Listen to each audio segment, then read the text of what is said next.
শুকরিয়া আদায় করতেছি মহান রব্বুল আলামিনের দরবারে। রব্বুল আলামিন পবিত্র রমজান মাস,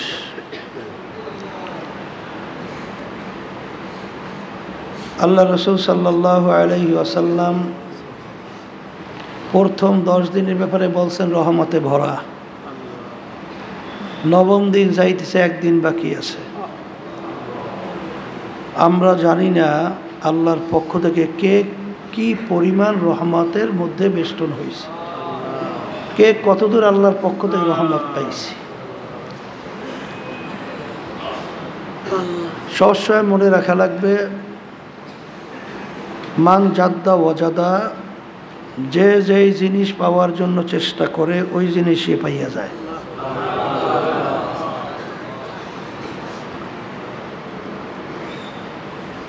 তালিম তরবিয়াত প্রতিষ্ঠিত করে গেছেন আব্বাজান রহমাতুল্লাহি আলাইহি। তিনি আজকে আমাদের মাঝে নাই, সামনে ঘুমাই আছে।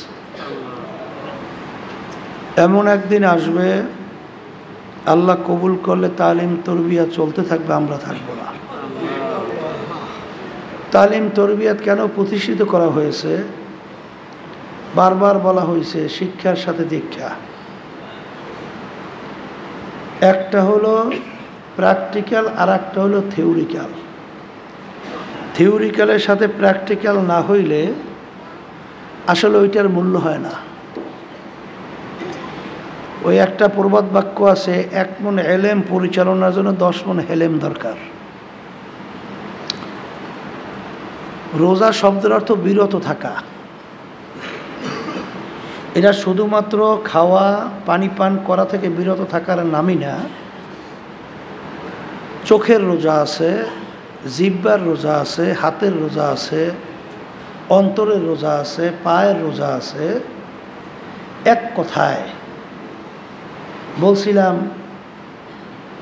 ফকি আবুল লাইস রহমাতুল্লাহি আলাইহি তিনি বলছিলেন, যখন 7টা বাস্তবে তোমার থেকে ওইভাবে প্রমাণিত হবে,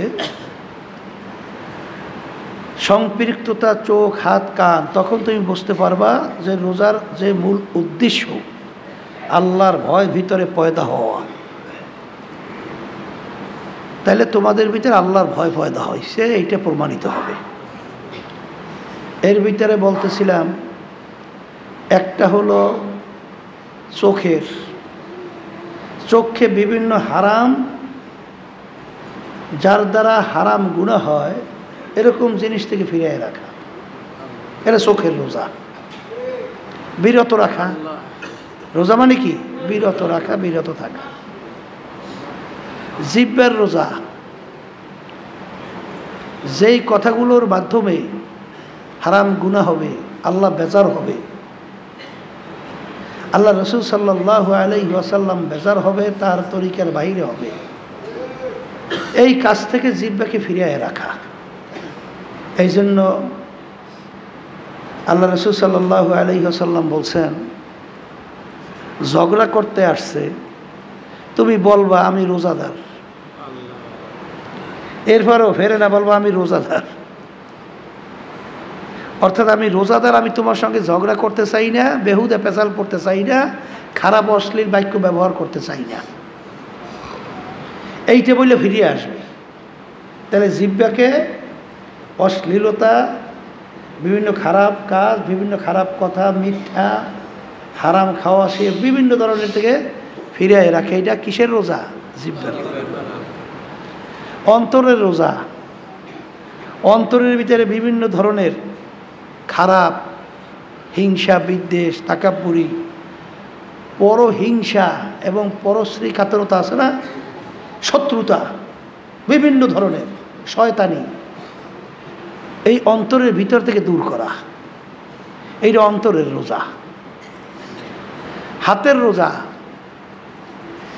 যেই কাজের মাধ্যমে আল্লাহ রাব্বুল আলামিন বেজার হবে, হারাম হবে, মানুষ কষ্ট পাবে, এর থেকে হাতকে ফিরিয়ে রাখা, এইটা হাতের রোজা। পায়ের রোজা, হারাম বস্তুর দিকে হাইটা অগ্রসর ওইভাবে না হওয়া, পায়ের রোজা। এক কথায় সমস্ত অঙ্গ প্রত্যঙ্গের রোজা। আছে না নাই? তা আলহামদুলিল্লাহ তালিম তরবিয়াত আল্লাহর কত প্রতিষ্ঠিত করে গেছেন। যেভাবে মূলত রোজা থাকা দরকার ওইভাবে রোজা রাখার একটা পরিবেশ এই তালিম তরবিয়াতের এই মাহওয়ালের মধ্যে আল্লাহ দান করছে। সবাই বলে আলহামদুলিল্লাহ। এখানে ইচ্ছা চেষ্টা করলেই আল্লাহর ফজল ও করমে রোজার যে মূল উদ্দেশ্য কুতিবা আলাইকুমুস সিয়াম কামা কুতিবা আলাল্লাযীনা মিন ক্বাবলিকুম লাআল্লাকুম তাত্তাকুন, রমজান মাসের রোজা তোমাদের উপরে ফরজ করছি, শুধু তোমাদের উপরই না আগের নবীর উম্মতদের ভিতরেও করছিলাম। আল্লাহ রাব্বুল আলামিন আপনাকে আমাকে বুঝাতে চান যে ভয় পাইও না, মনে করছো খালি তোমাদের উপরে এইটা চাপাইতেছি, তা না। আগের নবীর উম্মতদের ভিতরে আমি ফরজ করছিলাম। কেন? এর মাধ্যমে আল্লাহর ভয় তোমাদের ভিতরে পয়দা হবে, খোদা ভীতি। আর খোদা ভীতি তোমার ভিতরে পয়দা হয়েছে কিনা এইটার প্রমাণ এই অঙ্গ প্রত্যঙ্গ এর থেকে যখন প্রমাণিত হবে তখন বুঝতে হবে বা বুঝতে পারবেন আপনার আমার ভিতরে আল্লাহর ভয় পয়দা হয়েছে। কথা ঠিক কিনা? তা যাই হোক, আলোচনা চলতেছিল, শুনতেছিলাম। বারবার আবার স্মরণ করায় দেওয়ার জন্য বলছি যে দুনিয়ার ভিতরে একটা নিয়ম কি, যেই ধাতু মূল্যবান হয় ওই মূল্যবান জিনিস দিয়ে যেই জিনিস তৈরি করা হয় তার মূল্য তত বাড়ে। লোহা দিয়ে আংটি তৈরি করছেন, যে মূল্য হবে ওই একই আংটি যদি রূপো দিয়ে তৈরি করে মূল্য বাড়বে না কমবে? স্বর্ণ দিয়ে তৈরি করলে আরও বাড়বে, হীরা দিয়ে তৈরি করলে আরও বাড়বে। কারণ ধাতু মূল্য হওয়ার কারণে বস্তুর মূল্য কি? আল্লাহ রাব্বুল আলামিন ফেরেশতা বানাইছেন নূর দিয়া। আল্লাহ রাব্বুল আলামিন জিন জাতি তৈরি করছেন আগুন দিয়া। মানুষ জাতি আল্লাহ তৈরি করছেন মাটি দিয়া। ধাতুগত দিক থেকে নূরের মূল্য বেশি, তাই নিয়ম অনুযায়ী ফেরেশতাদের সম্মান বেশি হওয়ার কথা ছিল। কি এইটা বাস্তব না? দ্বিতীয়ত আগুনের মূল্য মাটির চেয়ে বেশি। আগুনের মূল্য জিন জাতির মর্যাদা দ্বিতীয় পর্যায়ে, আর মাটির মূল্য সবচেয়ে কম। তা সেই হিসাবে ফেরেশতাদের সম্মান বেশি, তারপর জিন জাতি, তারপর মানুষ। কিন্তু আল্লাহ রাব্বুল আলামিন তো ঘোষণা করছেন ওয়ালাকাদ কাররামনা বানি আদম, মানুষ সর্বশ্রেষ্ঠ সম্মানিত। এখন এই বিষয়টা বোঝা লাগবে, এবং বোঝার জ্ঞান আল্লাহ রাব্বুল আলামিন মানুষের ভিতরে দান করছে, গরুর মধ্যে আল্লাহ দেয় নাই। দেশে এই জ্ঞান আল্লাহ দান করছে কাদের মধ্যে? মানুষ। তা আল্লাহ রাব্বুল আলামিন আপনাকে আমাকে ঘোষণা করছেন ওয়ালাকাদ কাররামনা বানি আদম, মানুষ সর্বশ্রেষ্ঠ, সৃষ্টির সেরা, সৃষ্টির ভিতরে সম্মানিত। কিন্তু যদি আপনি স্বাভাবিকভাবে আলোচনা করেন, মানুষ পদার্থের দিক থেকে যেই পদার্থ দিয়া, যেই মেটেরিয়ালস দিয়া মানুষ তৈরি করা হয়েছে, সেই মেটেরিয়ালস ধাতুর তেমন মূল্য নাই অন্য অন্য তুলনায়, কিন্তু মানুষ সম্মানিত কেন? বারবার বলা হয়, আবার স্মরণ করার জন্য বলা হইতেছে যে ওই যে মোবাইল, ছোট্ট একটা বস্তু, 5 লক্ষ টাকা তো মূল্য হয়, হয় না? কিন্তু ছোট্ট একটা বস্তু পকেটে ওর সময় হয়ে যায়, কিন্তু একটা মাদার গাছ আলমিরা এত বড় বিশাল প্রকৃতি, দাম 1000-1200, আর মোবাইলের দাম প্রায় লক্ষ লক্ষ। এর কারণ কি? বড় হওয়ার কারণে? হ্যাঁ, তাইলে কারণ কি? ওই মোবাইলের ভিতরে এমন একটা শক্তি আছে, এমন একটা পার্স আছে, যেই পার্সের শক্তিতে তাম দুনিয়ার থেকে সবচেয়ে মুহূর্তের ভিতরে ক্যাচ করে নিয়ে আসে। তাম দুনিয়া যে কোনো প্রান্তে কথা বললে এখানে বসে দেখাও যায়, কথাও বলা যায়। যে কোনো মুহূর্তে আপনি খবর আদান প্রদান তাম দুনিয়া যে কোনো প্রান্তে করতে পারেন। ওই ছোট্ট মোবাইলের ভিতরে এই শক্তি থাকার কারণে ওর এই দাম আসছে। কিন্তু এই পার যখন পুড়িয়ে যায় তখন কিন্তু মেকারের কাছে নেওয়ার পরে যদি বলে যে এটা একেবারে পুড়িয়ে গেছে, কোনো কাজ হবে না, তখন আলমিরার দাম কিন্তু বাইরে যায়, মোবাইলের দাম কিন্তু তখন আর থাকে না, ও ফেলাই দেওয়া ছাড়া কোনো গতি থাকে না। কথা ঠিক কিনা? তা আল্লাহ রাব্বুল আলামিন মানুষকে বানাইছেন মাটি দিয়া, ঘোষণা করছেন আলাকাত কাররামনা বানি আদম, সর্বশ্রেষ্ঠ সম্মানিত। এইটা কি বংশের দিক থেকে? সৈয়দ বংশে জন্মগ্রহণ করছে, কুরাইশ বংশে জন্মগ্রহণ করছে, তালুকদার বংশে, চৌধুরী, এই বিভিন্ন কায়দায় জমিদার, এই বংশের কারণে মানুষের সম্মান? তাই কি শিক্ষার কারণে, টাকা পয়সার কারণে, সম্পদের কারণে? এই শিক্ষার কারণে, কিসের কারণে? এইটা বোঝার জন্য, বোঝাবার জন্যই তালিম তরবিয়াতের ব্যবস্থা। কথা ঠিক না বেঠিক? আল্লাহ রাব্বুল আলামিন ওই মানুষের ভিতরে এমন একটা পার্স দান করছে, যেই পার্সের ক্ষমতার কারণে মানুষ সম্মানিত। যেই পার্সের ক্ষমতায়, যেখানে শোনেন না যে মিয়ানে আসে কিরামান কাতিবিন রাহাম খবর, যে আল্লাহ রাব্বুল আলামিন মানুষকে এমন ক্ষমতা দান করছেন যে দুই কাঁধে যে ফেরেশতা থাকে, ওই ফেরেশতা পর্যন্ত খবর রাখতে পারে না। যে বন্দাবান্দির সঙ্গে আল্লাহর সঙ্গে যে গোপন সম্পর্ক তৈরি হয়, দুই কাঁধের ফেরেশতা পর্যন্ত সংবাদ রাখতে পারে না। এ কেমন কথা? এ কিসের বাদৌলতে, কোন শক্তিতে? ওই যে ভিতর যে পার্স, একটা মূল্যবান সম্পদ, যেই মূল্যবান সম্পদের কথা বলছিলাম, যার নাম হলো কলব। যার নাম কি? কলব। ওই কলবের শক্তি সম্মানের কারণেই মানুষের সম্মান বাড়ে কমে। কথা ঠিক কিনা? এই জন্যই আমার ভাইদেরকে বলবো, পর্দা আলে মা বোনরা যারা শুনতেছেন, যে আমি কোরআনুল কারীম থেকে আয়াত শরীফ প্রথম তেলাওয়াত করছিলাম, আল্লাহ মানুষকে সর্বশ্রেষ্ঠ সম্মানিত করে সৃষ্টি করছেন। আবার আল্লাহ রাব্বুল আলামিন ওই কোরআনুল কারীমের ভিতরে বলছেন, এক শ্রেণীর মানুষ আমার সবচেয়ে যে নিকৃষ্ট সৃষ্টি, শূকর। এক শ্রেণীর মানুষ আছে শূকরের চেয়েও খারাপ। সংক্ষেপে ভালোই বোঝা যায় এবং বুঝবেনও, বুঝিও। ওমর ফারুক রাদিয়াল্লাহু তাআলা আনহু কাফেরদের যখন মিটিং হইতেছিল, তখন কাফেরদের ভিতরে সিদ্ধান্ত হইল যে আল্লাহ রাসূল সাল্লাল্লাহু আলাইহি ওয়াসাল্লাম তার মাথা মোবারক কে কাইটা নিয়ে আসতে পারবে, নাউজুবিল্লাহ। যে কাইটা নিয়ে আসতে পারবে তাকে 100 লাল উট পুরস্কার দেওয়া হবে, নাউজুবিল্লাহ। কেউ সাহস পায় না। ওমর ফারুক রাদিয়াল্লাহু তাআলা আনহু খাপ থেকে তরবারি বের করে দাঁড়ায় গেছিল, আমি পারবো।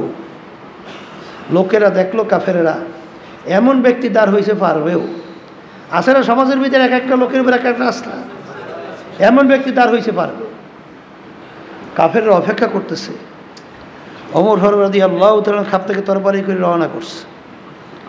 জানেন তো মাঝখানে কি ঘটনা হয়েছে? হ্যাঁ, ওই তরবারি নিয়েই আল্লাহর হাবিব সাল্লাল্লাহু আলাইহি ওয়াসাল্লামকে সহ সাহাবায়ে কেরামদেরকে নিয়ে প্রকাশ্যে ইসলামের পক্ষে নারায়ে তাকবীর স্লোগান দিয়া রাস্তায় নামছিল। কি শোনেন নাই? আচ্ছা বলেন তো, ওমর ফারুক রাদিয়াল্লাহু তাআলা আনহু একটু আগে আল্লাহর হাবিবকে কতল করার জন্য রওনা করছে, এর চেয়ে খারাপ আর দ্বিতীয় কেউ আছে? হ্যাঁ, আচ্ছা। আর একটু পরেই আল্লাহর হাবিব সাল্লাল্লাহু আলাইহি ওয়াসাল্লামকে সঙ্গে নিয়ে সাহাবায়ে কেরামদেরকে নিয়ে রাজপথে প্রকাশ্যে নাইমা ঘোষণা করছিল কাফেরেরা, আমি ওমর মুসলমান হয়ে গেছি। যদি সন্তানকেও এতিম করতে চাও তাহলে আমি ওমরের সামনে আস। যদি কেউ স্ত্রীকে বিধবা করতে চাও পারলে আমি ওমরের সামনে আস। আমি ওমর মুসলমান হয়ে গেছি। আচ্ছা এখন ভালো করে বোঝেন, একটু আগে যখন আল্লাহর হাবিবকে সাল্লাল্লাহু আলাইহি ওয়াসাল্লাম তাকে কতল করার জন্য রওনা করছিলেন, তখন তার হাত ছিল দুইটা, আর এখন আল্লাহর হাবিব সহ ইসলামের পক্ষে যখন স্লোগান দিয়ে নামছে তখন তার হাত কি 4টে হয়েছে না 2টাই আছে? ভালো করে বসেন, তখন তার হাত কয়টা আছে? পা তখন ছিল 2টা, এখন কি 4-5টা হয়েছে না 2টাই আছে? চক্ষু আগে 2টা ছিল, এখন কি 4-5টা হয়েছে না 2টাই আছে? আচ্ছা, চেহারা আগে কালো আসলে এখন ধলা হয়ে গেছে। তাইলে দেখা গেল আগে যা যা ছিল হুবাহু কোনো পরিবর্তন নাই, কিন্তু একটু আগে ছিল এই মাখলুকাতের ভিতরে সবচেয়ে নিকৃষ্ট, আর একটু সময়ের ব্যবধানে এখন সেই মানুষটা হয়ে গেল সম্মানিত এবং মুসলমানদের ভিতরে একজন লিডার হয়ে গেল, আল্লাহর কাছে সম্মানিত হিসেবে পরিচয় লাভ করল। কি পরিবর্তন হয়েছে? হ্যাঁ বলেন বলেন, কি পরিবর্তন হয়েছে? তাই কলবের পরিবর্তনের কারণে একটু আগে যেই মানুষটা ছিল জাহান্নামের কীট, সেই মানুষটা এখন হয়ে গেছে সম্মানিত, একজন ফেরেশতার চেয়েও সম্মানিত। কি কারণে? বংশের কারণে, শিক্ষার কারণে, এই নেতা শক্তির কারণে, টাকার গরমে? কি কারণে? ওই কলবের পরিবর্তনের কারণে। কথা ঠিক কিনা? এই জন্য আমার ভাইদেরকে, পর্দা আলে মা বোনদেরকে, এইটা যদি আল্লাহর ফজলে একবার বুঝে এসে যায় তাহলে সেই মানুষটাই কামিয়াব হয়ে যাবে। আর এইটা যার বুঝে আসবে না, ওই মানুষটা কুত্তা শিয়ার শুয়ারের চোখ খারাপ হইয়া দুনিয়া থেকে বিদায় নিয়ে কবরে চলে যাবে। কথা ঠিক কিনা? তাই কলব নামক ওই যে পার্স, ওই পার্স যার ভালো সেই মানুষ সম্মানিত সমস্ত সৃষ্টির মধ্যে। আমি বলি না, আল্লাহ বলছেন। কে বলছে? আল্লাহ। আর আল্লাহ রাসূল সাল্লাল্লাহু আলাইহি ওয়াসাল্লাম বলছেন, আলা ওয়া ইন্না ফিল জাসাদি মুদগা। হ্যাঁ, আলা ওয়া ইন্না ফিল জাসাদি মুদগা ইযা সালুহাত সালুহাল জাসাদু কুল্লু ওয়া ইযা ফাসাদাত ফাসাদাল জাসাদু কুল্লুহু আলা ওয়া হিয়াল কলব। প্রত্যেকটা মানুষের ভিতরে আল্লাহ রাব্বুল আলামিন ওই স্পেশাল একটা পার্স, গোশতের টুকরা দান করছে। ওই গোশতের টুকরা যার ভালো হয় সেই মানুষটা ফেরেশতার চেয়েও সম্মানিত হয়। আর ওই পার্স যার খারাপ হয়ে যায় সেই মানুষটা কুত্তা শিয়ার শুয়োরের চেয়েও খারাপ হয়ে যায়। ওই পার্স বা গোশতের টুকরার নাম হলো কলব। বলেন, গোশতের টুকরার নাম কি? তাহলে এক কথায় আমাদের সবার মনে রাখা লাগবে যে ওই গোশতের টুকরা নামক পার্স যার ভালো সে ভালো মানুষ, ওই পার্স যার খারাপ সে খারাপ মানুষ। কথা ঠিক? বারবার উদাহরণ দিয়ে বলা হইতেছে, আবার স্মরণ করাই দিচ্ছে। এই আমরা আজকে বর্তমানে যারা দুনিয়ার ভিতরে বিভিন্ন সম্পদের মালিক হওয়ার মাধ্যমে সম্মান তালাশ করি, কেউ বড় শিক্ষিত হওয়ার ভিতরে শান্তি তালাশ করি, মানে সম্মান তালাশ করি, কেউ বড় বংশে হওয়ার ভিতরে সম্মান তালাশ করি, কেউ বিভিন্ন কায়দায় সুন্দর হওয়ার ভিতরে সম্মান তালাশ করি। এই বিভিন্ন মেম্বার, চেয়ারম্যান, এমপি, মিনিস্টার, পীর, মুফতি, মুহাদ্দিস, শাইখুল হাদিস, এই বিভিন্ন কায়দায় কায়দায় যারা সম্মান তালাশ করি, আসলে সম্মানিত কারা? বেলাল হাবশী রাদিয়াল্লাহু তাআলা আনহুর নাম বারবার বলা হয়। লোকমান হাকিম তার কথা শুনছেন যে আসলে বাহ্যিকভাবে দেখতে সুন্দর না কালো? কালো না? ওদিকে আবার গোলামের ছেলে গোলাম, বাপেও ছিল গোলাম, কৃতদাস। আগের যুগে তো মানুষ বিক্রি হইতো এই বিভিন্ন কায়দায় বিভিন্ন পশুর মতো। কথা ঠিক না? ওদিকে তার আব্বাও ছিল গোলাম, তিনিও গোলাম, বংশের দিক থেকেও নিচু, চেহারাও কালো, শিক্ষার দিক থেকেও বকালাম, কিছু জানতো না, জবানে ছিল তোতলা, পয়সার দিক থেকেও নিচ্ছ, কিন্তু আল্লাহ রাব্বুল আলামিনের দরবারে তার কত সম্মান। সম্মানের কোনো শেষ আছে? হ্যাঁ, তাইলে এটা কি কিসের কারণে হয়েছে? ওই কলবের নামক ওই বস্তুর কারণে। কথা ঠিক কিনা? আসলে এক শ্রেণী আমার বাজানরা আছে, পর্দা আলে মা বোনরা আছে, এই বাহ্যিক এই শরীরটা নিয়ে সবসময় চিন্তা, এটা কেমনে সাজাইবে, এইটাকে কেমনে পরিপাটি করবে, এই জন্যই সবসময় অস্থির থাকে। কথা ঠিক কিনা? কিন্তু আসলে যেই পার্সের কারণে তার সম্মান, সেই পার্সের কোনো খবর নাই। কথা ঠিক কিনা? এই জন্য আমার ভাইদেরকে বলো, পর্দা আলে মা বোনদেরকে বলবো যে ভালো কইরা এই কথাটা বুঝের মতো বুঝ আসতে হবে যে আল্লাহ ঘোষণা করছেন মানুষ সর্বশ্রেষ্ঠ সম্মানিত, আবার আল্লাহই ঘোষণা করছেন সবচেয়ে নিকৃষ্ট। এইটা কিন্তু একমাত্র ওই কলমের উপরে ভিত্তি করিয়া। যার কলম ভালো সেই মানুষটা ভালো মানুষ, কলম যার খারাপ সেই মানুষটা খারাপ মানুষ। এই কথাটা বিশ্বাস করবে কে, গুরুত্ব দেবে কে? যে ইমানদার, যে মুসলমান দাবি করে, যে আল্লাহকে বিশ্বাস করে, যে পরকালকে বিশ্বাস করে। কথা ঠিক না বেটি? এর জন্য আমার ভাইদেরকে বলবো, পর্দা আলে মা বোনদেরকে বলবো যে ওই কলম নামক বস্তুটা আপনারা জানেন কিসে ভালো হয়, কিসে খারাপ হয়। এইটা বারবার আলোচনার জন্যই তালিম তরবিয়াতে বলা হয় এই কলম নামক যে ওই দামি যে বস্তুটা আছে ওইটা খারাপ হয় উল্লেখযোগ্য 10টা রোগের কারণে। কয়টা রোগ? 10টা। উল্লেখযোগ্য 10টা। এর ভিতরে একটা রোগের নাম বলছিলাম তাকাব্বুরি। কি? তাকাব্বুরি। এই তাকাব্বুরিটাই কলমের একটা রোগ।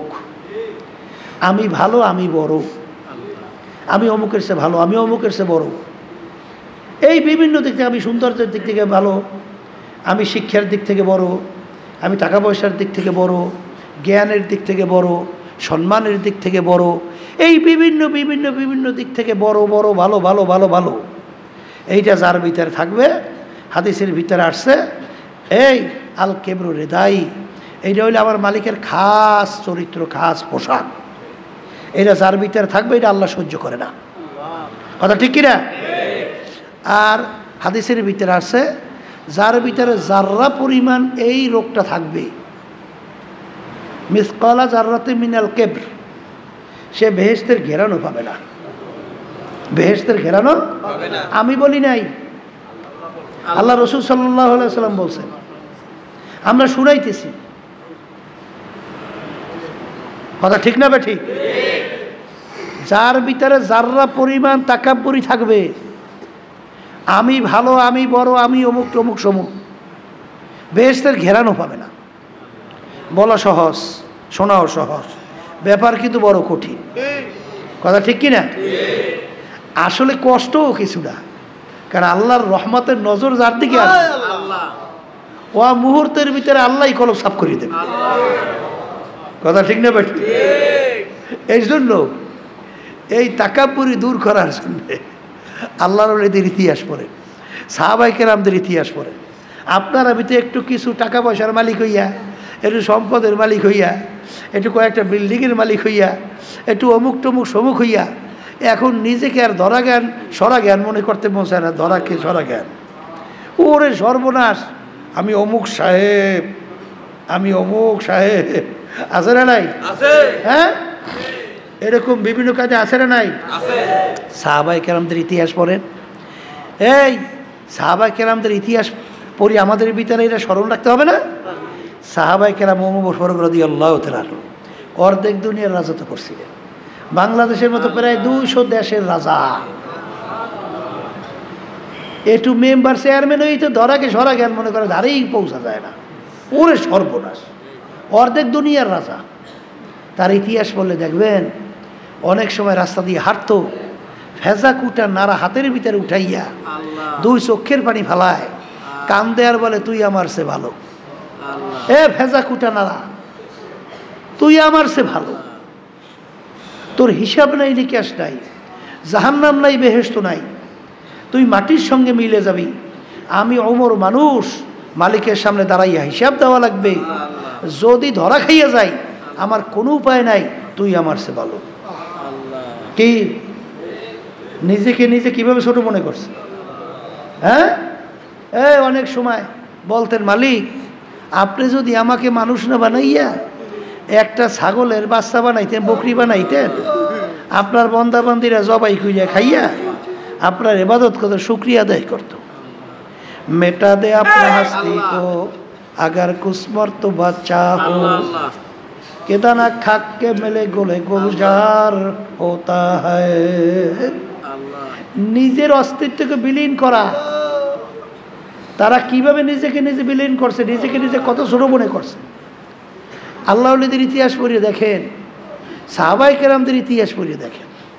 হ্যাঁ, এই আল্লাহর বান্দারা, এই বড় পীর আব্দুল কাদের জিলানী রহমতুল্লাহ ইতিহাস পড়েন, হাকিমুল উম্মাত আশরাফ আলী থানভী রহমাতুল্লাহি আলাইহি তাদের ইতিহাস পড়ে দেখেন, নিজেকে নিজে কত ছোট মনে করছে।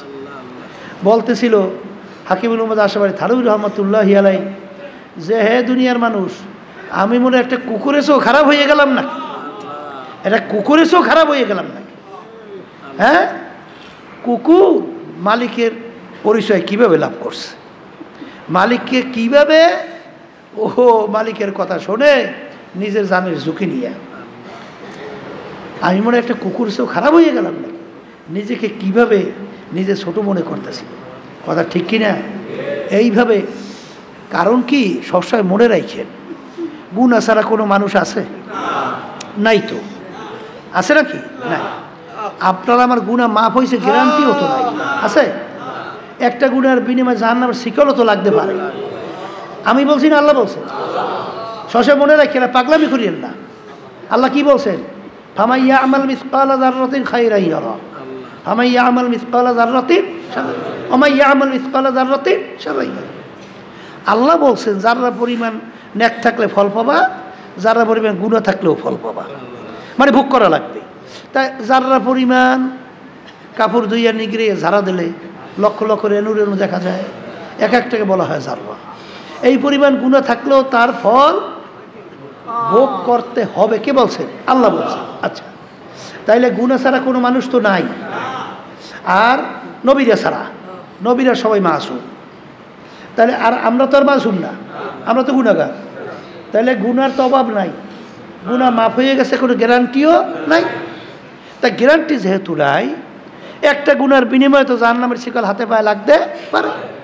যখন আপনি এই কথা মনে করবেন যে আমার এই গুনার বিনিময়ে তো জাহান্নামের শিকল লাগতে পারে, তখন দেখবেন আমি ভালো, আমি অমুক, আমি পীর, আমি মুফতি, আমি মুহাদ্দিস, আমি অমুক তমুক সবুক, আল্লাহর রহমতে আস্তে আস্তে দেখবেন এগুলা কি হইতে থাকবে, দূর হইতে থাকবে।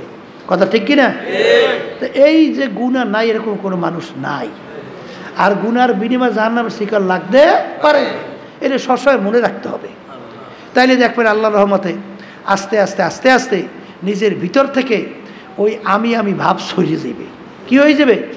সরিয়ে যাবে আল্লাহর রহমতে। এরপরে এই তাকাব্বুরি সরাবার জন্যে আপনারা তো জানেন যে তারা আসলে আপনার আমার চিন্তাটা সেইভাবে গুরুত্ব পায় না, এর জন্য চেষ্টাও সেইভাবে নাই। আগের যুগে আল্লাহর ওলিদের ইতিহাস পড়লে দেখবেন তারা আসলে আত্মশুদ্ধির জন্যে এই কলব নামক ওই গোশতের টুকরাকে ভালো করার জন্যে কত কষ্ট, কত পরিশ্রম করছে, কত পরিশ্রম কোনো শেষ আছে? এই যে বলকের বাদশাহ ইব্রাহিম বিন আদহাম রহমতুল্লাহর কথা শোনেন, বাদশাহী বাদ দিয়া ওই যখন মুসাফির বলছিল, সবসময় মনে রাখো, দুনিয়াদার ধনী আমার বাবারা, ক্ষমতা সম্পন্ন আমার বাবা, যারা সৌন্দর্যের পাগল, যারা অমুক টমুকের সমুকের পাগল, এই বড় পীর আব্দুল কাদের জিলানী রহমতুল্লাহি আলাইহির কথা শুনছেন। ওই মুসাফির আল্লাহরই কুদরত, আল্লাহ পরিবর্তন করবে এর জন্য বাড়াইয়ে দিয়েছে, বুঝছেন? মুসাফির যাই বলতেছে, বাদশাহ আপনার এই মুসাফির খানা আমি একটু থাকতে চাই। আজকে তো দুনিয়ার ভিতরে আমরা আমাদের ঘর বাড়ি কত চাকচিক্যময় করার জন্যে পাগল হইয়া হারামকে হারাম বলে না, অনেক সময় ঘুষকে ঘুষ বলে না, সুদকে সুদ বলে না, বিভিন্ন কায়দায় ঠকবাজি, ধোকাবাজি, সরকারি মাল লুটপাট সহ বিভিন্ন কায়দায় করে না। একটু সুন্দর বাড়ি করবে, একটু সুন্দর গাড়ি করবে, সুন্দরভাবে একটু নফসের খোরাক এটা গুছাইবে, এই চিন্তায় অনেক কিছু করতেছে, ঠিক কিনা? এই করিডোরে সুন্দর বাড়ি করে সব সাজাইয়া মাজাইয়া এই অনেক কিছু করার চেষ্টা করে, কি করে না? তা ওদিকে বড় পীর আব্দুল ওই যে না বলকের বাদশাহ ইব্রাহিম বিন আদহাম রহমতুল্লাহি আলাইহি, তিনি ওই যে মুসাফির বলতেছিল না, বাদশাহ আপনার এই মুসাফির খানা আমি একটু থাকতে চাই। রাজ সিংহাসন দেখেন বুঝতো মুহূর্তের ভিতরে আল্লাহ ঘটাই দিতে পারে, পারে কি পারে না? আল্লাহ কাছে দোয়া করা লাগে যে আল্লাহ জফর কালাম তো আপনার হাতে, দয়াময় করে আমাদের দিলকে আপনার মুখী করিয়ে দেন, দুনিয়ার মোহাব্বত কমাই আপনার মোহাব্বত বাড়াইয়া দেন। কথা বলে না? যখন বলকের বাদশাহ ইব্রাহিম বিন আদহাম রহমতুল্লাহি আলাইহি যখন মুসাফির বলতেছিল, বাদশা আপনার এই মুসাফিরখানায় একটু থাকতে চাই। বাদশা বলে, তুমি বলো কি? হ্যাঁ, তুমি আমার রাজ সিংহাসন, রাজপ্রসাদ, ওরে সর্বনাশ, এইটাকে তুমি বলো মুসাফিরখানা? হ্যাঁ, ইজ্জত সব মারছ। হ্যাঁ, আমার রাজপ্রসাদকে বলো তুই মুসাফিরখানা? মুসাফির বলতেছে, বাদশা ভুল হইলে মাপ চাই। মুসাফিরখানা কাকে বলে আর বাদশাহী কাকে বলে, রাজপ্রসাদ কাকে বলে?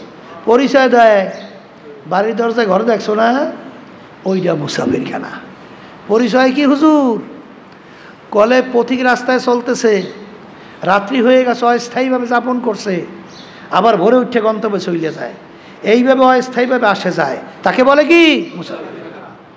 আর স্থায়ী বাড়ি কলে যেখানে সবসময়ের জন্য মানুষ থাকে, এই তখনই মুসাফির সুযোগ।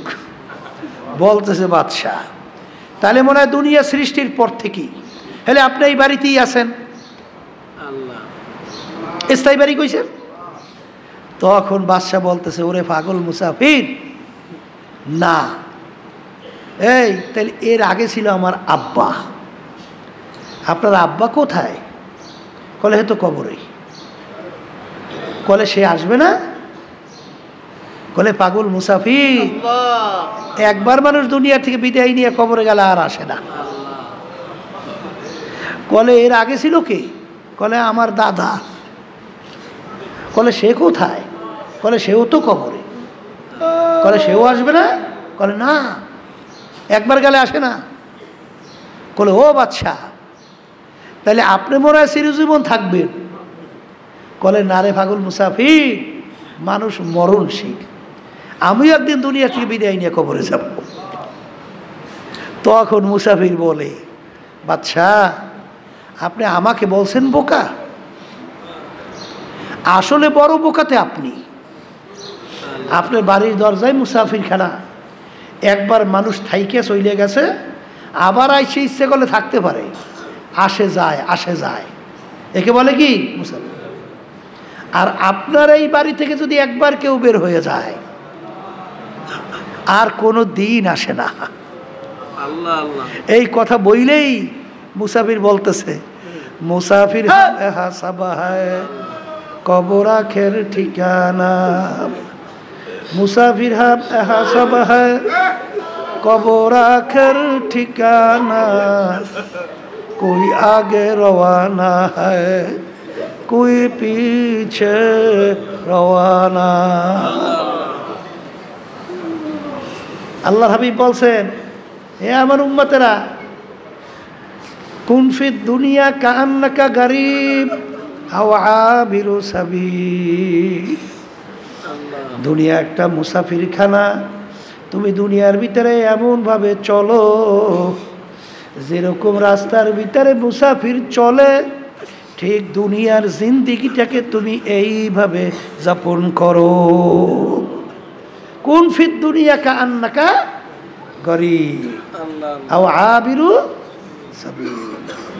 এই জন্য আমার বাজানদেরকে বলবো, পর্দা আলে মামুনদেরকে বলবো, আসলে যারা মুসলমান, যারা ঈমান আনছে, যারা আখিরাতকে বিশ্বাস করে, তারা কখনোই দুনিয়াকে দুনিয়ার ভিতরে অগ্রাধিকার দেয় না। তারা সবসময় আখিরাতের চিন্তাই করে এবং আখিরাতকে অগ্রাধিকার দেয়। এর নামই হলো মানুষ, এর নামই হলো মুসলমান। আর এই চিন্তা যে করবে, বুঝতে হবে তারই ওই পার্স ভালো, ওই কলম নামক মূল্যবান পার্স তারই ভালো। আর যে নাকি এই বাহ্যিক চাকচিক্যময় এই বাহ্যিক শরীরটাকে শুধু নিয়ে চিন্তা করবে, ওই মানুষটা সম্পর্কে আল্লাহ বলছেন একেবারে নিকৃষ্ট জানোয়ার, শুয়োরের চেয়েও খারাপ। কে বলছেন? কে বলছেন? বলেন আল্লাহ। কে বলছেন? এই জন্য আমার বাজানদেরকে বারবার বলছি, পর্দা আলে মা বোনদেরকে বলছি, আমি আমাকে নিজেকে বলছি যে মানুষের সম্মান বারে কমে ওই পার্সের উপরে, কলবের উপরে ভিত্তি কইরা। আর এই কলবটা খারাপ হয় কিসে, ভালো হয় কিসে? এই আলোচনার জন্যই, এইটা বাস্তব ট্রেনিংয়ের জন্যেই, কলবকে ভালো করার জন্যেই এই যে তরিকা শোনেন, পীর মুরিদি শোনেন, তালিম তরবিয়ত শোনেন, মূল উদ্দেশ্য হলো এইটাই। কথা ঠিক কিনা? এই যে বলা হয়েছে উল্লেখযোগ্য 10টা রোগ, এর ভিতরে এক তাকাব্বুরি, আমি ভালো আমি বড়, এইটা বলার শক্তি আছে? কবরে যাই মাপ পারা পর্যন্ত। এই জন্য আল্লামা জিলি রহমাতুল্লাহি আলাইহি কি বলছেন, কবরে যাইয়া মাপ পাওয়ার আগ পর্যন্ত নিজেকে নিজে একটা শুয়ার এসে ভালো মনে করা যায় না। এইভাবেই মনে করতে হবে, এইভাবেই মনে করতে হবে। কথা ঠিক না বেঠিক?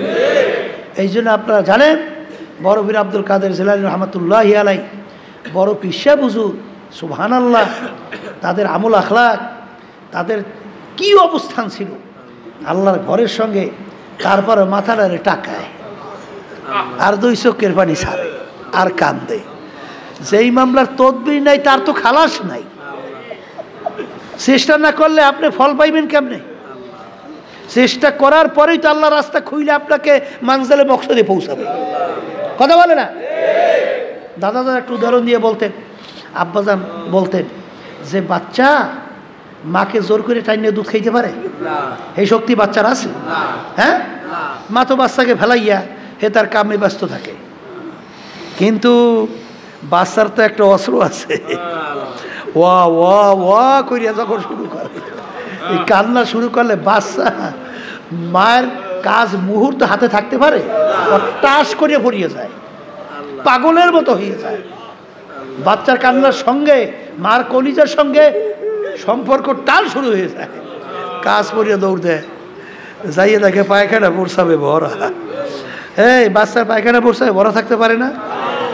এখন মা এসে দেয় পায়খানা পড়ছাবে, ইস দেউটার আগেই পানিতে ফালাই দেয়, ফালাই দেয়। হ্যাঁ, কি পায়খানা পড়ছাব মায়ের কাছে ঘিন লাগে? ওই শুনতেছিলাম মাইয়ে ফোলার মায়ে বলতে আসিল যে পরের মাইয়ে ফোলার গুমুখ দেখলে এমন ঘৃণা লাগে, শৈলের ভিতরে কাটা দেয়, কিন্তু নিজের মাইয়ে ফোলার গুমুখ সাফ করলে ঘৃণা তো দূরের কথা, কিচ্ছু লাগে না। কি ব্যাপারটা কি? হ্যাঁ, তাইলে বোঝা গেল যখন নাকি ওই ওয়া ওয়া করে কান্না শুরু করে, তখনই তো ওই মার কাজ হাতের থেকে পইরা দৌড় দেয়, পায়খানা পড়ছাবে ভরা। কি রাগ করি আগুনেও ফেলায়, পানিতে কি করে সুন্দর মতো ধোয়ায়, আবার পোষাইয়া কোলের মধ্যে লইয়া এইবার আদর করে না? তা আমার মা সন্তানকে যত মায়া করে,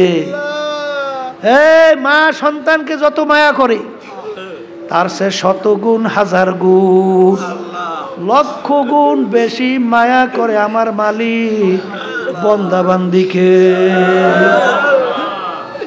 আল্লাহর বান্দারা, পর্দালে মা বোনেরা, গুনাহ করছো পাহাড় পরিমাণ, গুনাহ করছো এই কি শিরকির মতো গুনাহ, কিন্তু আল্লাহ রাব্বুল আলামিন ওই বান্দাবান্দের দিকে তো তাকাইয়া থাকে, রহমতের নজর তাকাই থাকে না? আপনার আমার দরকার হইল সাধ্য অনুযায়ী চেষ্টা করা, গুনার কথা মনে কইরা, জাহান্নামের আযাব গজবের কথা মনে কইরা 2 চোখের পানি ছাড়িয়া দেওয়া, দিলটাকে ভাঙিয়ে দেওয়া, এরপরে 2 হাত মালিকের দরবারে উঠাইয়া যখন করুণ সুরে ডাক দেয়, আমার দয়ার মালিক নাফরমান তোমার দরবারে হাজির, আমার দয়ার মালিক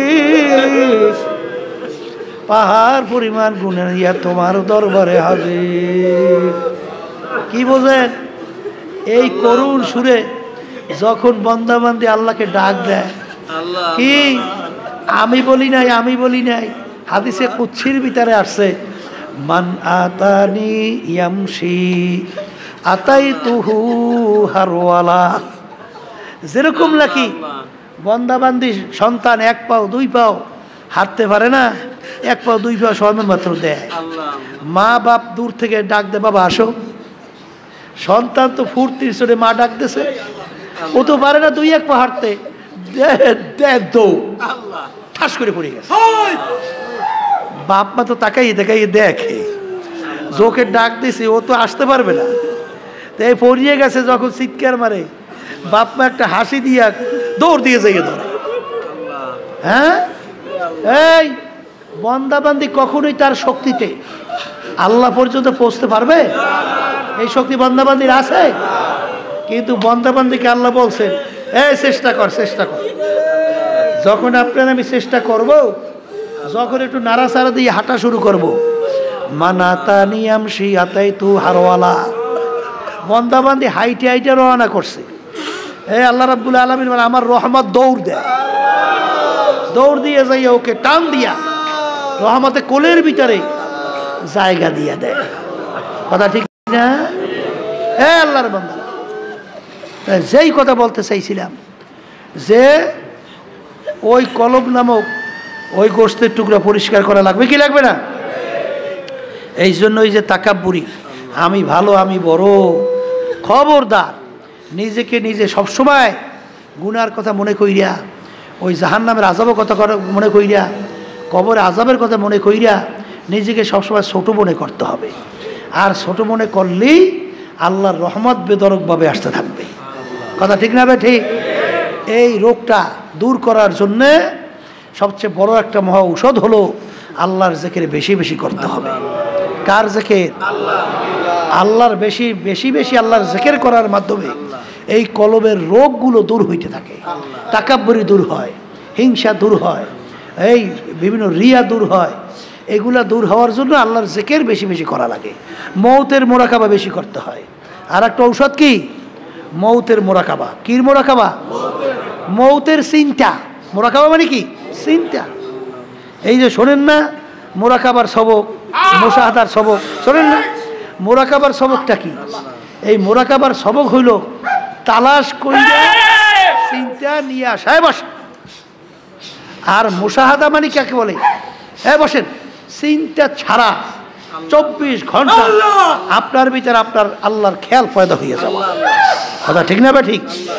এই যে চিন্তা, এই চিন্তা করা লাগবে সবসময়। যে বলতেছিলাম যে এই কলবের রোগ দূর করার জন্যে এই মৌতের মোরাকাবা। কির মোরাকাবা?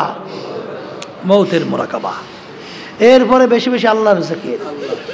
এরপরে সাদিকিন, আল্লাহর খাস বান্দাদের সঙ্গী হইয়া যাওয়া, তাদের সংস্পর্শে যাওয়া। কথা ঠিক কিনা? এই সংস্পর্শে যাওয়ার পরে তারা যেইভাবে বলবে ওইভাবে মাইনা চলা। কথা ঠিক কিনা? ওখানে বাড়াইবেও না, কমাইবেও না। কথা ঠিক। যদি বাড়াইবে না, কমাইবে না, আল্লাহ রাসূল সাল্লাল্লাহু আলাইহি ওয়াসাল্লামের এই হাদিস, এক আল্লাহর বান্দা সাহাবী আসছেন, আল্লাহ রাসূল সাল্লাল্লাহু আলাইহি ওয়াসাল্লাম আমাকে এমন কিছু আমলের কথা বলেন যেই আমলের মাধ্যমে আমি জাহান্নাম থেকে বাঁচতে পারবো, বেহেশতে যাইতে পারবো। আল্লাহ রাসূল সাল্লাল্লাহু আলাইহি ওয়াসাল্লাম তাকে বিভিন্ন আমলের কথা বললেন। সাহাবী রওনা করে যাইতেছেন আর বলতেছেন, আল্লাহ রাসূল সাল্লাল্লাহু আলাইহি ওয়াসাল্লাম আপনি সাক্ষী থাকেন, আপনি যেইভাবে বলছেন আমি হুবাহু ওইভাবেই আমল করব, বাড়াবো না, কমাবো না। আল্লাহ রাসূল সাল্লাল্লাহু আলাইহি ওয়াসাল্লাম তিনি যখন রওনা করে যাইতেছেন, সাহাবায়ে কেরামদেরকে বলতেছেন, তাকে ইঙ্গিত কইরা তোমরা যদি বেহেশতি লোক দেখতে চাও, তাকে ইঙ্গিত করে বলতেছেন তাকে দেখে নাও, তাকে দেখে নাও। তাহলে বুঝতে হবে মুরিদ শব্দের অর্থ কি? আরাদা ইউরিদু মুরিদান, অর্থাৎ আপনি ইচ্ছা করছেন। কি ইচ্ছা করছেন? যে আপনি গুনার কাজ করবেন না, নেকের কাজ ছাড়বেন না, গুনার থেকে ফিরিয়ে আসবেন।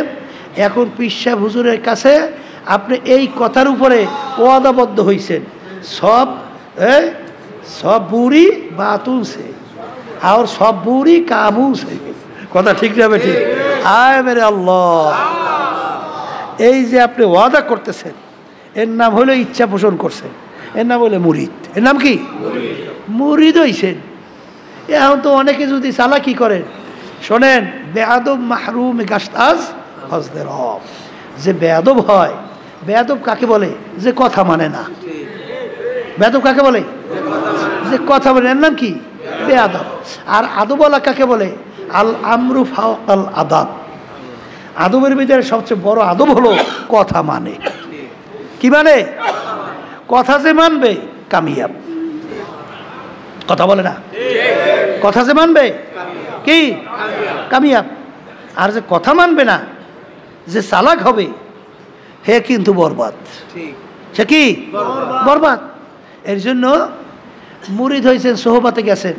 সোহবাতে যাওয়ার পরে আল্লাহর রহমতে দেখা যায় ওই পীর সাহেব হুজুরে বলছে যত কষ্ট হোক সারা যাইবে না। কথা কয় না?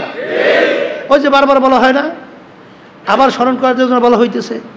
ওই যে পীর সাহেব হুজুর কাছে মুরিদ হইছে, অনেক চালাক শত্রু আছে, বোকাও একজন আছে। কিও আছে? ওই বোকা তো হুজুর ওই বোকাটারে ভালোবাসে বেশি। অন্যান্যগুলো বলতেছে ব্যাপার কি, হুজুর এই বোকাটার এত কেন ভালোবাসে। হুজুরের কাছে যখন পৌঁছলো, এখন হুজুর তোই দিয়ে দিছে না জ্যান্ত মোরগ মুরগি আর ছুরি একটা হাতে, এমন জায়গায় জবাই করবা কেউ যেন না দেখে। তাই হুজুরের কথা মানার জন্য গভীর জঙ্গলে যাই জবাই করছে, কেউ দেখে নাই। কেউ পানির ভিতরে ডুবতেছে, জবাই করছে, কেউ দেখে নাই। ঘরের ভিতরে গোবরে জবাই করছে, কেউ দেখে নাই। ওই বোকা মুড়ি ওই জ্যান্ত মোরগ নিয়ে হুজুরের সামনে হাজির। অত চালাক হইয়েন না, অত চালাক টালাক হইয়েন না, বোকা সাজেন, বোকা সাজেন। তাইলে দেখবেন আল্লাহর রহমত কিভাবে পাওয়া যায়। চালাক অত হইতে যাইয়েন না। এখন আসছে তো বোকা, অন্যগুলো বলতেছে কি রে এইটার হুজুর এত মোহাব্বত করে, হ্যাঁ এইটা তো হুজুরের কথাই ঠিক মতো মানে নাই।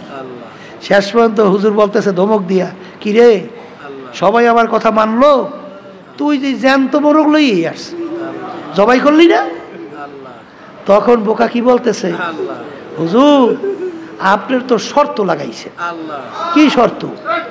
এমন জায়গায় জবাই করো, এমন জায়গায় জবাই করবো কেউ যেন দেখে না। হুজুর আমি শর্ত তো লাগাইছে, কিন্তু আপনার কথা মানার জন্যে কথার কথা আমি ঠিকমতো ঘুমাতে পারি নাই, ঠিকমতো খাইতে পারি নাই, বলতে গেলে পাগলের মতো ঘুরছি জঙ্গলের ভিতরে। এমন কোনো জায়গা নাই যেই জায়গায় আমি যাই নাই, কিন্তু যেখানেই আমি যাই দুনিয়ার কেউ দেখে না, কিন্তু তাকাই দেখে আমার আল্লাহ আমার দিকে চাইয়ে আছে। আর আপনার শর্ত লাগাচ্ছেন কেউ যেন দেখে না, এই জন্য আমি মোরগ জবাই করতে পারি। এই খেয়াল যদি একবার ভিতরে আল্লাহর রহমতে জমিয়া যায়, আল্লাহর বান্দাবান্দি কামিয়াব। সেই বান্দাবান্দি গুনার থেকে ফিরিয়ে আসতে পারবে। ওই শোনেন না বনি ইসরাইলের ঘটনা শোনানো হয় মুসা আলাইহিস সালামের জামানায়।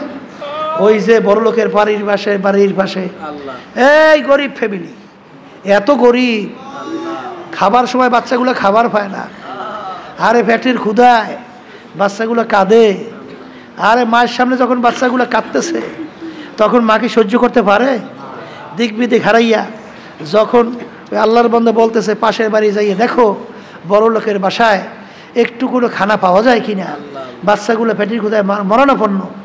যখন ওই আল্লাহর বান্দি যাইয়ে বলল যে বাচ্চাগুলো আমার পেটের ক্ষুধায় মারা যাওয়ার উপক্রম, একটু খানা দিলে বাচ্চাগুলো খাবে, বাচ্চাগুলা পেটের ক্ষুধায় অস্থির।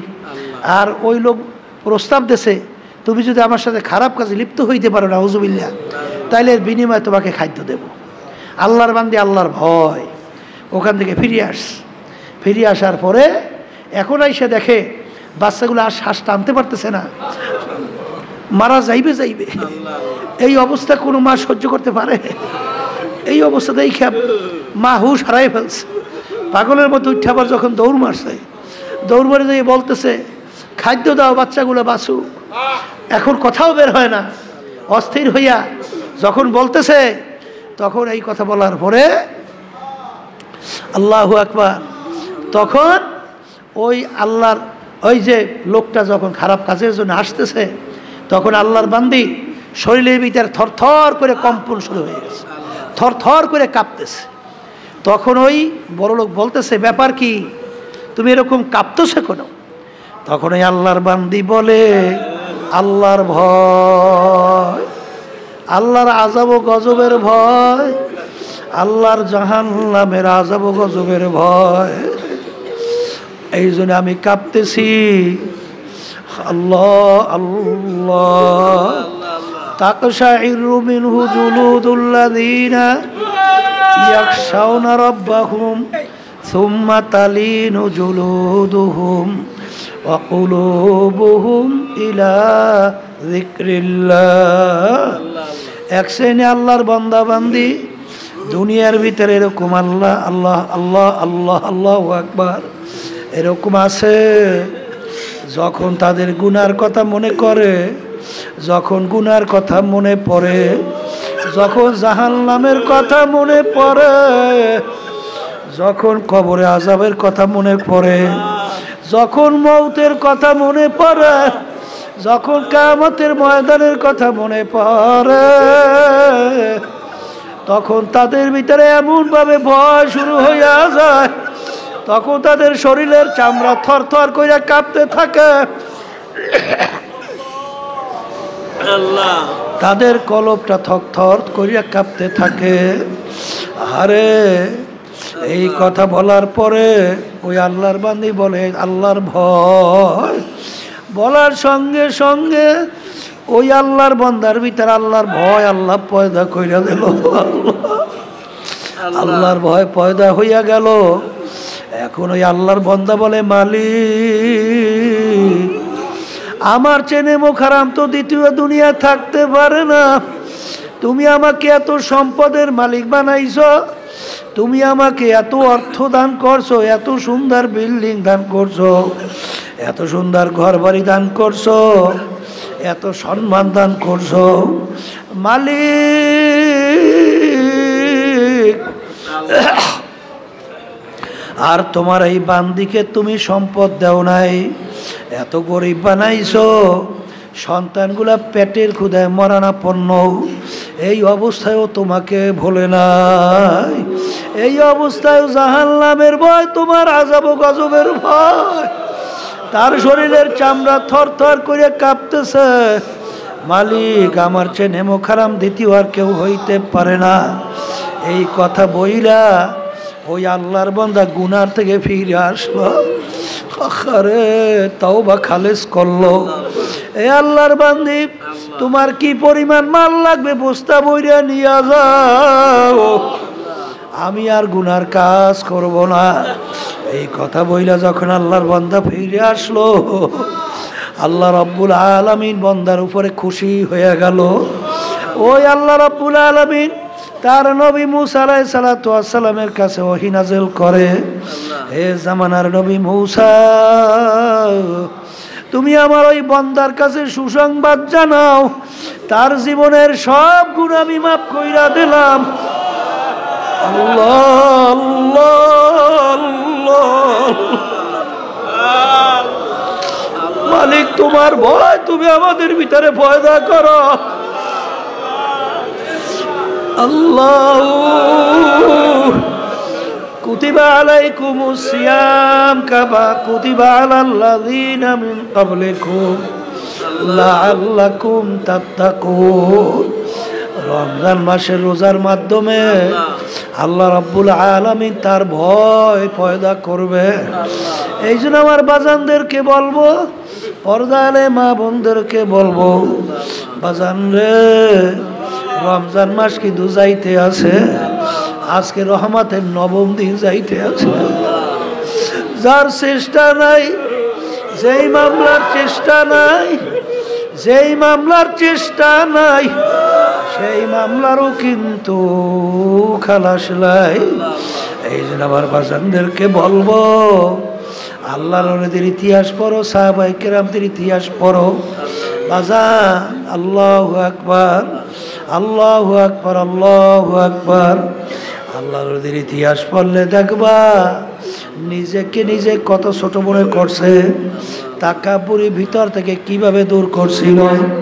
বাজান বারবার বলা হয়, তুমি তো জানো আল্লাহু আকবার, আমার আব্বাজান রহমাতুল্লাহ আলাইহি বাজান কিভাবে নিজেকে নিজে গোপন করতেন। আল্লাহ হাকে বলুন তো আশরাফ আলী থানভী রহমাতুল্লাহ আলাইহি বাজান ট্রেনের ভিতরে রওনা করছেন, আখারে তার ছোট্ট মেয়ে সাথে ট্রেনের ভিতরে হঠাৎ পানির পিপাসা, বলে আব্বা পানি খাবো। তাদের কাছে পানিও নাই, ওদিকে বাচ্চা তো পানির পিপাসায় অস্থির। আল্লাহু আকবার, কোথায় পানি পাবে? হঠাৎ আপনি ট্রেনটা থাইমা গেল। যেখানে থামলো সরাসরি দেখে একটা ডিপ টিউবওয়েল। হুজুর বলতেছেন খাদেমকে, বাবা যাও ওই ডিপ টিউবওয়েল দেখা যায়, তাড়াতাড়ি পানি নিয়ে আসো। খাদেম নাইমে যখন পানি নিয়ে আসলো, আসার পরে আবার ট্রেন চালু হয়ে গেল। তখন খাদেম বলতেছে, হুজুর আপনি তো বলেন আপনার বলে কোনো কেরামত নাই। হুজুর এইটা তো আপনার জাজ্জল্লিমান কারামত, হুজুর এইটা আপনি কেমনে অস্বীকার করবেন? তখন হাকিমুল উম্মত আশরাফ আলী থানভী রাহমাতুল্লাহ আলাইহি বলেন, বাজান এটা তো আমার কোনো কেরামত না, এটা যদি কেরামত হইয়াই থাকে ওই বাচ্চার কেরামত। কারণ পানির পিপাসা তো আমার লাগে নাই, পানির পিপাসা তো লাগছে বাচ্চার। বর্তমানে এক শ্রেণী আমার বাজানরা একটু বুজুর্গি প্রকাশ করার জন্য বিভিন্ন কায়দায় মানুষের ভিতরে প্রকাশ করো, একটা হাদরে লাড়া দাও, আবার একটা আহ করে ডাক দাও, আবার বিভিন্ন ধরনের হাউতাস করো। বুজুর্গি কি নেহি হামকো জরুরত, গোলাম আপনা বানালে আয়ে খুদায়া। বুজুর্গি কি नहीं हमको जरूरत, গোলাম আপনা বানালে আয় খোদায়া। আসলে তোমার আবার চেষ্টাও নাই, চিন্তাও নাই। বাজার আমার আব্বাজান রহমাতুল্লাহ আলাই, আরে এত বড় মানুষ, মনে হয় দেলটা ছিল বাচ্চাদের মতো। ওই বারবার অনেক সময় বলি, আখারে অনেক সময় যখন জিজ্ঞাসা করতো মোবাইল কে, কলে আমি ফজলুল করিম। কোন ফজলুল করিম? আমি চরমনাইয়ের ফজলুল করিম। তখনও বলে না পীর সাহেব চরমনাই ফজলুল করিম। আর বর্তমানে তো এক শ্রেণী আমরা উপাধি লকব লাগাবার জন্য পাগল, কিন্তু এ পাগলের দলেরা মস্তে আশেক মস্তে মাসুক বাদশাহ মালমা পীরে মস্তে সিরে মস্তে শেখ দর আসরার মা। কিসের পাগল হইছো? কিসের পাগল? পাগলামি বাদ দাও, পাগল হও তো আমার মাওলার পাগল হও। বাজান ওয়ালাকাদ কাররামনা বানি আদম, আমার মালিক মানুষকে সর্বশ্রেষ্ঠ সম্মানিত করে বানাইছেন।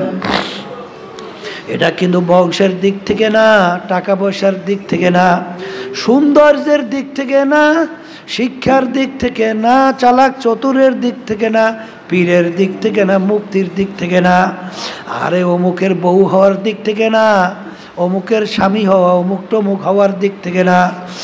আরে সম্মানিত হওয়ার একমাত্র মাপকাঠি ওই যে আমার মালিক তোমার আমার ভিতরে গোশত নামক কলব দান করছেন। ওই কলব যার ভালো, সেই মানুষই আল্লাহর কাছে সম্মানিত। আর এই কলব ভালো কিসে হয়, খারাপ হয়? কলবের উল্লেখযোগ্য 10টা রোগের ভিতরে বড় রোগের নাম হলো তাকাব্বুরি, নিজেকে নিজে ভালো মনে করা, বড় মনে করা, এইটা দূর করা লাগবে। আর একটা রোগের নাম হলো হিংসা। এই হিংসা এমন একটা রোগ বাজান, এই হিংসা এর অর্থ হলো পর উন্নতি দেখা সহ্য করতে না পারা।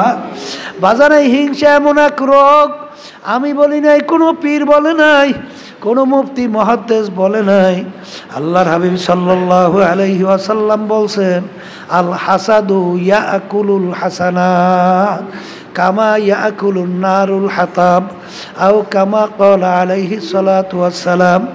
আল্লাহর হাবিব সাল্লাল্লাহু আলাইহি ওয়াসাল্লাম বলেন, যার ভিতরে হিংসা থাকবে, পর উন্নতি দেখে সহ্য করতে না পারা। এক শ্রেণী আমার বাজানরা বহু বছর পর্যন্ত চরমনাইতে আসে, যে তখন বলে আমি পুরান মুড়ি, আমার মূল্যায়ন করা হয় না। এ আল্লাহর পাগল, তুমি কি কিসের পাগল হইছ? কিসের পাগল হইছ? তুমি পুরান মুরিদ হইয়া অন্য নতুন মুরিদকে সহ্য করতে পারো না। কিন্তু বাজান ভালো কইরা যাই না রাখো, আমি পুরান মুরিদ, আমাকে কেউ মূল্যায়ন করে না। ওকে মূল্যায়ন করে, ওকে কিভাবে ক্ষতি করা যায়, ওর দোষ ত্রুটি বিভিন্ন কায়দায় আলোচনা করো। ভালো করে মনে রাখো, এইটাও কিন্তু একটা কলবের রোগ, গীবাত। এই গীবাত যার ভিতরে থাকবে, তুমি কপালে দাগ পরাইতে পারো, তুমি বহুত তাসবিহিয়া জিকির করতে পারো, 10 বার হজ করতে পারো, বিভিন্ন ধরনের দান সদকা করতে পারো, কিন্তু এই গীবাত এমন একটা রোগ। আল্লাহর হাবিব বলেন হকুল ইবাদ, হকুল ইবাদ বলা হয় বান্দাবান্দির হক। বান্দাবান্দির হক যে নষ্ট করবে, শত নামাজ পড়বা, 1000 রাকাত নামাজ পড়বা, তোমার কপালে দাগ পড়বে। তুমি বহুতবার হজ করবা, বহুত দরবেশ হইতে পারবা, কিন্তু যদি তুমি কারো বিরুদ্ধে, যার ভিতরে এই রোগটা আছে, রোগটা আছে, সেইটা তার পিছনে যদি আলোচনা করো, এইটা শুনলে সে কষ্ট পাবে। এটার নাম হইল গীবাত। এইটার নাম কি? সব সময় মাপকাঠি মনে রাখবা। আল্লাহর হাবিব সাল্লাল্লাহু আলাইহি ওয়াসাল্লামের দরবারে এক মহিলা ছিল। মহিলাটা সাইজে একটু খাটো ছিল। যাওয়ার পরে আয়েশা সিদ্দিকা রাদিয়াল্লাহু তাআলা আনহা বলেন, এ আল্লাহর হাবিব, মহিলা তো একটু খাটো। আল্লাহর হাবিব বলেন, আয়েশা তুমি গীবাত করছো। আয়েশা সিদ্দিকা রাদিয়াল্লাহু তাআলা আনহা বলেন, হে আল্লাহর রাসূল, এইটা গীবাত কিভাবে হলো? আসলে তো মহিলাটা খাটো। তখন আল্লাহর হাবিব বলে, আয়েশা, এর নামই হলো গীবাত। এর নামই কি? দোষ তার মধ্যে আছে, দোষ তার মধ্যে আছে। তার পিছনে আলোচনা করলে সে শুনলে কষ্ট পাবে। এর নাম কি? গীবাত। এর নাম কি? গীবাত। এই রোগটা অনেকাংশে মহিলাদের ভিতরে বেশি দেখা যায়। মহিলারা বৈশা একজনকে খুশি করার জন্যে আর একজনের বিরুদ্ধে খুব সুন্দরভাবে উপস্থাপন করে। আছে না নাই? আছে না নাই? মানে তার কাছে ভালো হয়, হ্যাঁ, তার খুব প্রশংসা করে। এবং অন্য যেমন ভাই ভাই বউদের মধ্যে আর এক ভাই বউর কাছে যাইয়া বিভিন্ন কায়দায় কায়দায় লাগাইয়ে দেয়। এই এক শ্রেণী আছে না?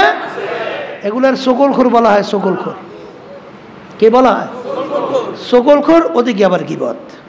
কথা ঠিক কিনা? আর সবসময় মনে রাখেন, এই গীবাতের গুনাহ হক্কুল ইবাদ। গীবাতের গুনাহ কি? হক্কুল ইবাদ। আল্লাহর হাবিব বলেন, ইল্লা বিল হক্কুল ইবাদ, ইল্লা বিল হক্কুল ইবাদ, ইল্লা বিল হক্কুল ইবাদ।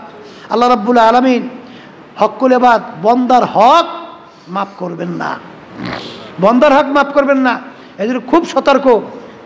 তবে খেয়াল রাখা লাগবে, অনেক সময় আছে যে হুজুর তার ভিতরে দোষ আছে, যেমন চোর আছে না? হুজুর তার ব্যাপারে কি আমরা আলোচনা পিছনে সতর্ক না করলে এদের সর্বনাশ হয়ে যাবে। এরকম একটা বিভিন্ন কায়দায় এই দিনের নামে পীর সাজে আছে না, ভণ্ড, ইমান নষ্ট করবে। এইটা জানাইয়ে দেওয়া গীবাত না, এটা বরঞ্চ তোমার জন্য ওয়াজিব।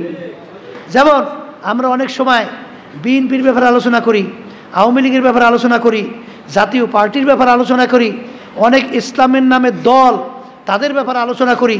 কেন করি? এর জন্য করি যে এই আদর্শ যদি কেউ যাই না, সই না, মাই না, বুঝা চলে, তার ইমান থাকবে না। এটা গীবাত না, বরং সেইটা জানাই দেওয়া ওয়াজিব। জোরে বলেন কথা ঠিক কিনা? এক শ্রেণী বর্তমানে আছে, ইসলামের পোশাক ধরছে, এই ইসলামের সাইনবোর্ড লাগাইছে। কথা ঠিক কিনা? ওই আব্বাজান রহমাতুল্লাহ আলাই যে বলতেন যে বাজান, এই একজনের শখ জাগছে, বাঘ অঙ্কন করবে, বাঘ হাতের ভিতরে বাঘ অঙ্কন করবে। আছে না এরকম শখ জাগে না? এখন সে তো অঙ্কনকারীকে যেই যখন বলল আমার হাতের ভিতরে বাঘ আইখা দাও, এখন অঙ্কনকারীতে যখন ওই ফোঁটা দেওয়া শুরু করছে, এখন ব্যথা পায় না? ব্যথা পায় না? বলতেছে ভাই একটু থামো তো, কি আঁকো? কলে বাঘের মাথা আঁকি। বাঘের মাথা। কলে ভাই বাঘটা থাকবে হাতের মধ্যে, এইটার মাথা না থাকলে হবে কি? অন্যটা আঁকো। এখন শেষ পর্যন্ত আবার অঙ্কন করা শুরু করছে, প্যাট প্যাট। কি আঁকো? কলে বাঘের ফ্যাট। কলে পেট না আঁকলে হবে কি? হ্যাঁ, এটা হাতের ভিতরে থাকবে, কি খাইবে লইবে? এটা বাদ দাও, আর একটা আঁকো। এবং যেইটা আঁকে সেইটাই ব্যথা পায়, আর বলে এইটা দরকার নেই, হাতের ভিতরে থাকবে। এক পর্যায়ে যেইটা আঁকি সেইটাই নিষেধ। শেষ পর্যন্ত এখন বলে বাঘ আঁইকে দাও। এখন যে অঙ্কনকারী সে বলতেছে, ভাই এই শোনেন, যেই বাঘের মাথা নাই, যেই বাঘের পেট নাই, যেই বাঘের লেজ নাই, যেই বাঘের পা নাই, এক কথায় যা যা থাকা দরকার একটাও নাই, ওই বাঘ আমার জীবনে আমার বাপের বয়সে আমি দেখি নাই, আমার বাপেও দেখে নাই, শুনিও নাই, আমার দাদা 14 পুরুষ এ বাঘ দেখেও নাই, শোনেও নাই। এখন তোমার এই আমি বাঘ অঙ্কন করবো কিভাবে?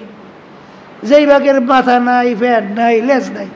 বর্তমানে ইসলামের দল বাইরেছে, মহিলাদের পোশাক আদির ব্যাপারে কোনো রেস্ট্রিকশন নাই, পর্দা নাই, কথা হয় না? আল্লাহর হাবিবের সুন্নাত নাই। তাই ইসলাম জিনিসটাকে হেয়েই তো বুঝলাম না। ইসলামের ভিতরে মাথা নাই, পেট নাই, পাও নাই, লেজ নাই, এই এরম বা কেউ বাপের বসে দেখছেন আপনারা? হ্যাঁ, তাই ইসলামের ভিতরে পর্দা নাই, ইসলামের ভিতরে পোশাক আদি নাই, ইসলামের ভিতরে মহিলাদের কোনো পোশাকের রিস্ট্রিকশন নাই। এই ইসলামের ভিতরে এক টেবিলে বইসা এইবার আবার বেপরদা মহিলা ইফতারি করবে, হ্যাঁ বলে ইসলাম। তারপরে ইসলাম ডাকে, এত হুনি নেই জীবনে, আর দেখলামও তো না। এ হলে ধোকাবাজি ইসলাম। অনেকে ইসলাম নাম দিয়া এইবার এই প্রচলিত কুফরি গণতন্ত্র এইটা মাইনা এইবার আবার বিরাট সাইনবোর্ড লাগাইছে আমি ইসলাম। ওই গ্রামে একটা কথা আছে, কথা বুঝছেন? এখন কই লাভ নাই, অনলেও খারাপ, বুঝছেন? ওই ইসলাম নাম রাখার জন্য নাম রাখছে ইসলাম, আর রাখছে শান্তি, কথা বুঝছেন? তখন ওই শান্তি আর ইসলাম, ওই শান্তি আর ইসলামই পায়, কিন্তু আসলে মূলত ইসলাম এর নাম না, কথা বুঝছেন? ইসলাম ভিন্ন জিনিস। মা আতাকুমুর রাসূলু ফাখুযুহু ওমা নাহাকুম আনহু ফান্তাহু। আল্লাহ রাসূল সাল্লাল্লাহু আলাইহি ওয়াসাল্লাম যা কিছু নিয়ে আসছেন পুরাপুরি আঁকড়াইয়া ধরো, নিষেধ করছেন ফেরো। ইসলামের ভিতরে মহিলাদের পোশাকের রেস্ট্রিকশন নাই, পর্দা নাই, আধা পর্দা নাই, কোন ইসলাম? এই ইসলাম কেউ শুনছেন? সাহাবায়ে কেরামদের জীবনে শুনছেন? তাবিঈনদের জীবনে শুনছেন? তাবিঈনদের শুনছেন? এই ইসলাম পাইছে কই? কোথার থেকে আইছে? কোথার থেকে বানাইছে? খবরদার, এরকম কিন্তু বহুত ঘটনা ঘটতে থাকবে শেষ যুগের মধ্যে, কিন্তু সতর্ক থাকা লাগবে। 73 দলের ভিতরে 72 দল ধ্বংসপ্রাপ্ত জাহান্নামে। আমি বলি না, আল্লাহ রসুল বলছেন। কিন্তু মিশকাত শরীফের হাদিস, তিরমিজি শরীফের হাদিস, সহিহ হাদিস, কথা ঠিক কিনা? এই জন্য আমার বাজানদেরকে বলবো, পর্দা আলে মা বোনদেরকে বলবো, খবরদার গীবত, অন্যের দোষ পরিচর্যা করা, আলোচনা করা অন্যের কাছে শুনতে ভালোই তো লাগে, যে শোনে হ্যারও ভালো লাগে, যে বলে তারও ভালো লাগে, কিন্তু তুমি শেষ। তুমি কি যত করবে সে মাপ না করবে, আল্লাহ রাব্বুল আলামিন মাপ করবেন না। অনেকের রোগ হয়ে গেছে, আর একজনের দোষ আলোচনা করতে ভালোই লাগে না, তখন বলবেন ভাই মাপ চাই, আমার ভিতরে দোষের অভাব নাই, আমি অন্যের দোষ শুনতে চাই না, এই কই মজলিস থেকে সরিয়ে যাইবেন, কথা ঠিক না? ঠিক। এই জন্য বাজানদেরকে বলবো, এই কলবের রোগ, এই গীবত, নিজের দোষ তালাশ করেন। হাসান হোসেন রাদিয়াল্লাহু তাআলা আনহুমা তাকে বলছেন, আলী রাদিয়াল্লাহু তাআলা আনহু, বাবা হাসান হোসেন, নিজের দোষ তালাশ করো, সংশোধন করো, এরপর কবরে যাও। কি মনে করছেন? ভালোই তো লাগে। এই যত গণ্ডগোল, যত মুজাহিদদের ভিতরে, যত জায়গায় কমিটির ভিতরে এই হিংসা আর এই গীবত, কথা ঠিক কিনা? এইটা কলবের রোগ। কি মানুষই কবরে যাইছেন? আসতে কয় চান না? মানুষই কবরে যাই চান না? আল্লাহকে সম্মানিত হইতে চান না? তো এই রোগ দূর করতে হবে, এই রোগ দূর করতে হবে। পর্দা আলে মা বোনরা বয়ান শুনতে আসেন, খবরদার অন্যের দোষ আলোচনা বাদ দেন, তার ভিতরে দোষ আছে এইটা যদি আপনি হাদিসের মধ্যে আসে, যদি এইটা আপনি গোপন করতে পারেন, অন্যের দোষ যদি আপনি গোপন করতে পারেন, কিয়ামতের ময়দানে আল্লাহ রাব্বুল আলামিন আপনার যে গুনাহগুলো আছে এগুলো আল্লাহ রাব্বুল আলামিন গোপন করবে। আমি বলছি না, আল্লাহ রাসূল সাল্লাল্লাহু আলাইহি ওয়াসাল্লাম। তাই তুমি যদি অন্যের দোষকে গোপন করো, কিয়ামতের ময়দানে আল্লাহ রাব্বুল আলামিন তোমার দোষকে গোপন করবে। এর অর্থ কি? গোপন কইরা, প্রকাশ না কইরা তুমি ছিলা জাহান্নামের কীট, তোমাকে আল্লাহ ঘোষণা দিয়ে দেবে বেহেশতের মেহমান। তাহলে কি অন্যের দোষ আলোচনা করে লাভ হইল না ক্ষতি হইল? মজা তো লাগছে, কিন্তু এই রোগ দূর করতে হবে। কথা ঠিক কিনা? আল্লাহ রাব্বুল আলামিন আমাদেরকে এই কলবকে পরিষ্কার কইরা আল্লাহর খাস বান্দি হইয়া কবরে যাওয়ার তৌফিক দান করুক। আল্লাহুম্মা আমিন। রব্বানা আতিনা ফিদ দুনিয়া